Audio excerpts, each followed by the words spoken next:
తెలియజేయడం ఏమంటే మన సనాతన హిందూ ధర్మంలో ఇదే విధంగా మన పూర్వీకులు మన ధర్మం ఏంటంటే మన ఋషి పరంపర యోగ పరంపరలో వచ్చినటువంటి ధర్మమే మన సనాతన ధర్మము. ఇది హైందవ ధర్మము. ఇది ఈరోజు జరిగేటువంటి కీర్తనలు కాదు, భజనలు కాదు. ఏ రోజో సూర్యచంద్రాదులు పుట్టినప్పటి నుంచి, ఈ యుగం పుట్టినప్పటి నుంచి ఈ ధర్మం ఇదే విధంగా నడుస్తూ ఉంటుంది. భజనలు కీర్తనలు ఈ విధంగా చేస్తుంటారు.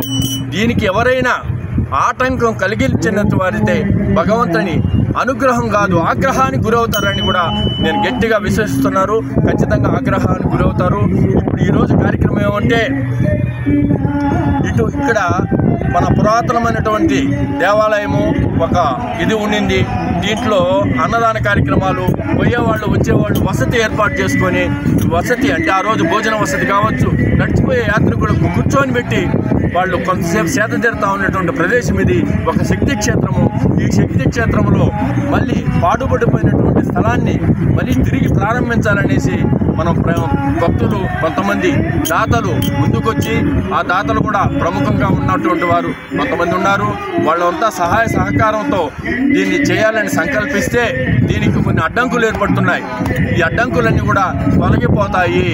రాముడికి అటువంటి మహానుభావుడు భగవంతునికి కష్టాలు తప్పలేదు. మనకెంత ఆయన నిర్మాణం ఆయన సాగించుకుంటాడు, సాగుతుంది. దీనికి ఎటువంటి ఆటంకాలు కలగకూడదనేసి మేమంతా కూడా ఆశిస్తున్నాము. ఈ ధర్మం ఎప్పుడు కూడా నిలబడాలి. ఇప్పుడు మన కలియుగంలో 21వ శతాబ్దంలో ఈ ధర్మం కొంతవరకు నశించిపోతూ ఉన్నది. ఎందుకంటే ఏదో కారణాల చేత. కాబట్టి ఇదంతా కూడా మళ్ళీ మన పూర్వ వైభవం మనకు రావాలని కొంతమంది దాతలు ఎంతో 100లో ఒక 5% మంది భక్తులు ఉండబట్టి ఈ ధర్మం ఇంతవరకు నిల్చుండాది. ఈ సనాతన హైందవ ధర్మం నిలుస్తుంది. ఈ శాశ్వతంగా ఉండేటువంటి పదార్థము ఈ యొక్క హైందవ ధర్మము. ఖచ్చితంగా ఈ ధర్మంలో భాగంగా మనం ఇటువంటి కార్యక్రమాలు చేస్తూ ఉంటాము. ఎక్కడా చేస్తుంటాము. వారం వారం భజనలు, ప్రతి గ్రామంలోనూ భజనలు జరగాలి. మన హైందవ ధర్మాన్ని తెలియజేసుకోవాలనేది మన సంకల్పము, అందరి సంకల్పము.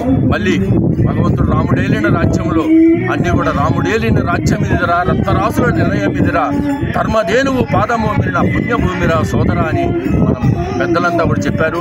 అందులో భాగంగా ఈ నిర్మాణం మళ్ళీ జరగాలని ఆశిద్దాం.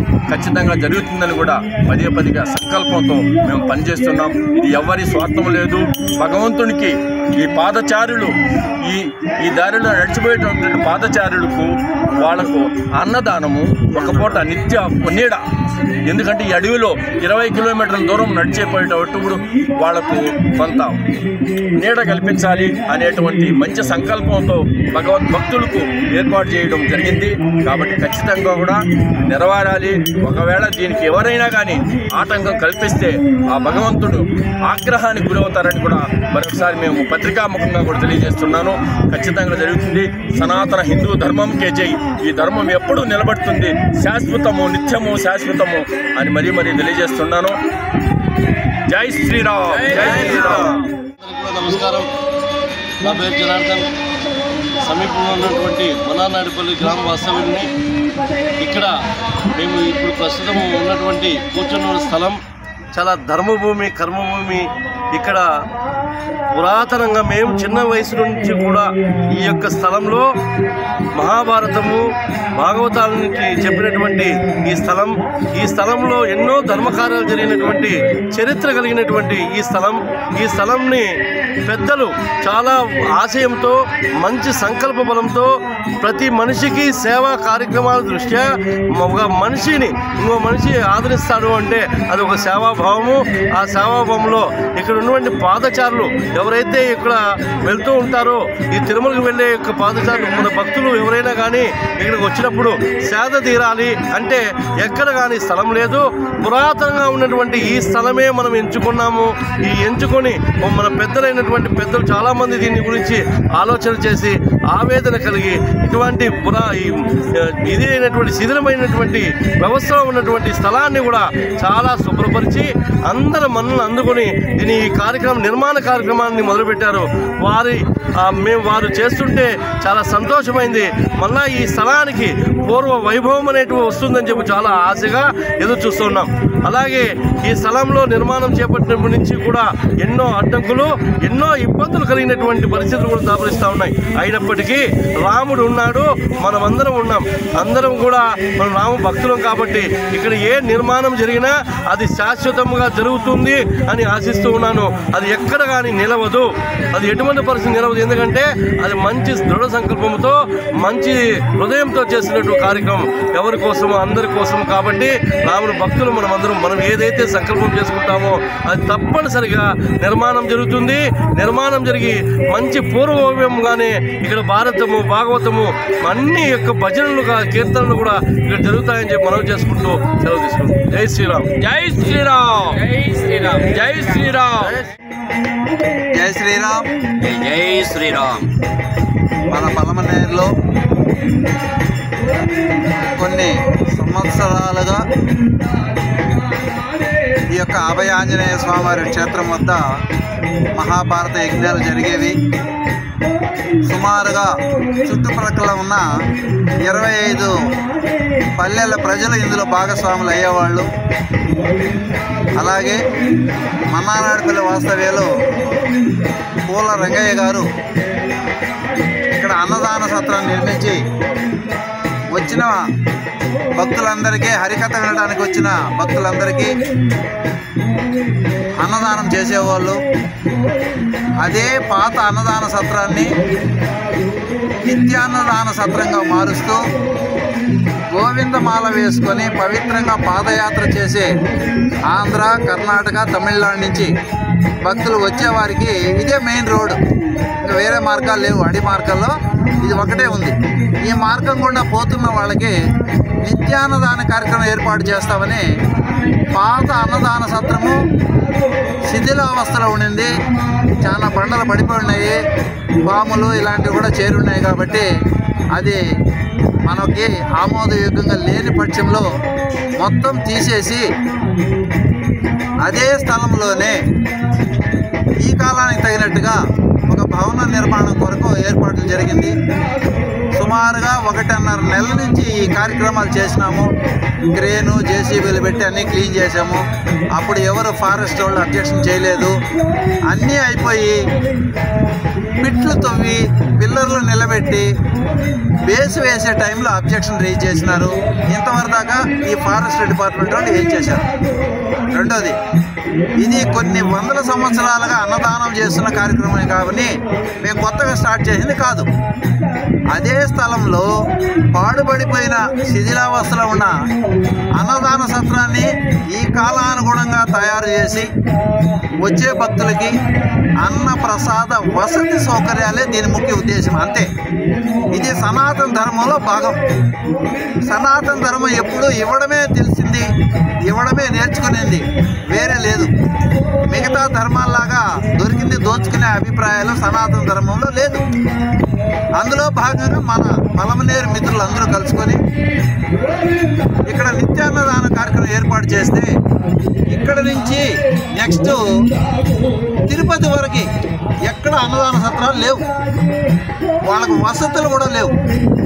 వాటికి ఇక్కడి నుంచి మొదలు పెడతాము. ఇదొక భాగ్యంగా భావించి పలమనేరులో మార్కెట్ కమిటీ, వెజిటబుల్ మార్కెట్ చాలా పెద్దది. ఆ కమిటీ వాళ్ళతో మాట్లాడితే మీరు నిత్యాన్నదాన కార్యక్రమం ఏర్పాటు చేస్తే మేము కూరగాయల సప్లై ఇస్తాము, మీరు ఎంతమందికైనా వడ్డించండి, కూరగాయలు మేము పంపిస్తూ ఉన్నారు. ఇలాగే బండ మీద జరవారిపల్లి రెడ్డెప్ప అని ఒక మన ధార్మికుడు, ఆయన కూడా పల్లెల నుంచి బియ్యం కలెక్ట్ చేసి మేము నిత్యానంద పథకానికి అందిస్తాము, మీరు వచ్చే గోవిందమాల భక్తులకి ఆంధ్ర, కర్ణాటక, తమిళనాడు నుంచి వచ్చే భక్తులకి అన్నప్రసాద వసతులు ఏర్పాటు చేయండి అని చెప్పారు. వీరందరి అభిప్రాయంతో ఇక్కడ పాత అన్నదాన సత్రాన్ని ఈ కాలానికి తగినట్టుగా ఏర్పాటు చేయడం మాత్రమే మేము భాగస్వాములు అయినాము. ఇది ఎలాంటి స్వార్థంతో కాదు, మాకు ఎలాంటి లాభాపేక్ష లేదు. ఎంతోమంది సహకరిస్తే, ఎంకరేజ్ చేస్తే ఈ కార్యక్రమానికి పూనుకున్నాం. దీనికి చాలామంది అబ్జెక్షన్ చేస్తూ వచ్చారు.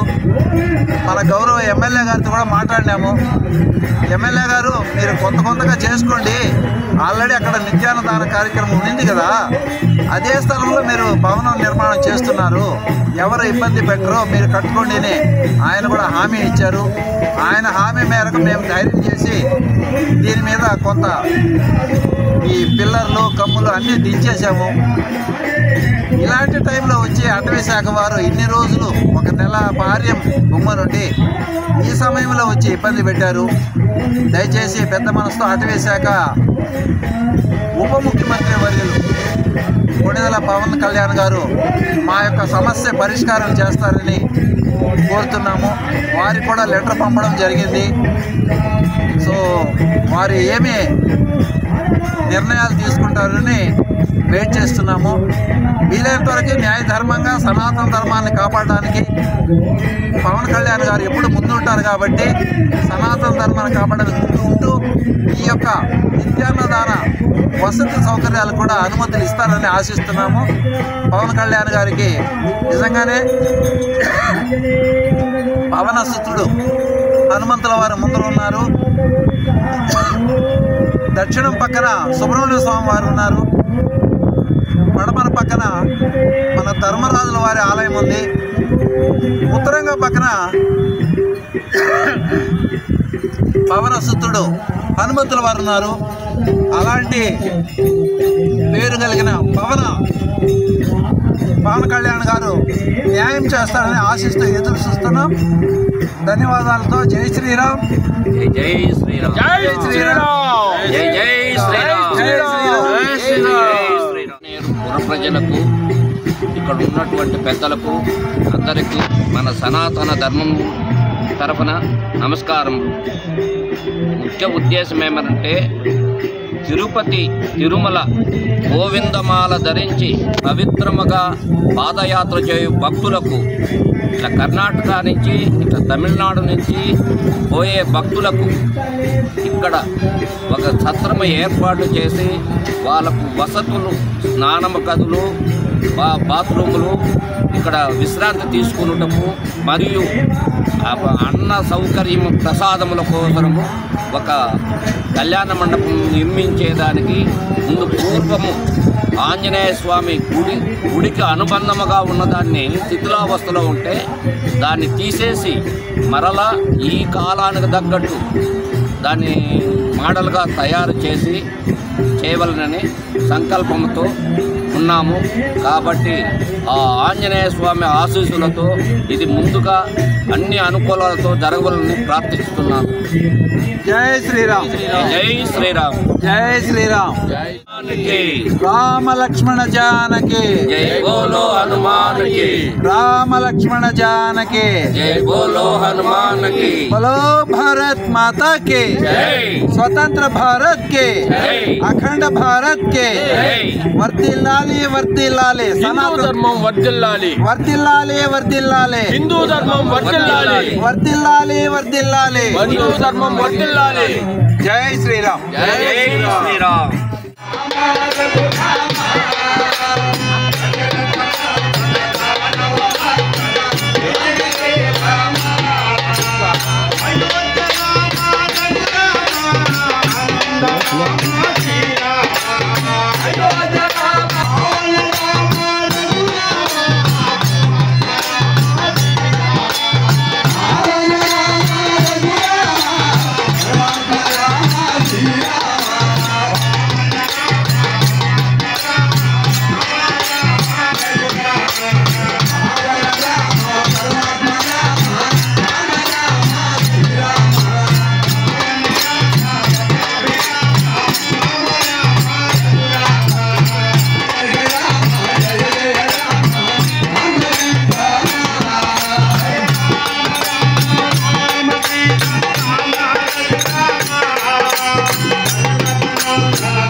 సుందర రామ రఘురామ సుగుణభిరామ శ్రీరామ సుందర రామ రఘురామ సుగుణభిరామ వాలి మాతన రఘురామ వైకుంఠ రామ శ్రీరామ వాలి మాతన రఘురామ వైకుంఠ రామ శ్రీరామ వాలి మాతన వైకుంఠ రామ రామ రామ రఘురామ వాలి మాతన వైకుంఠ రామ రామ రామ రఘురామ వాలి మాతన వైకుంఠ రామ రామ రామ రఘురామ వాలి మాతన వైకుంఠ రామ రామ రామ రఘురామ రామ రామ రామ సీతా రామ రఘురామ దశరథ దానవ మాతన జయ జయ శ్రీరామ రామ రామ రామ సీతా రామ రఘురామ దశరథ నందన దానవ మాతన రామ రఘురామ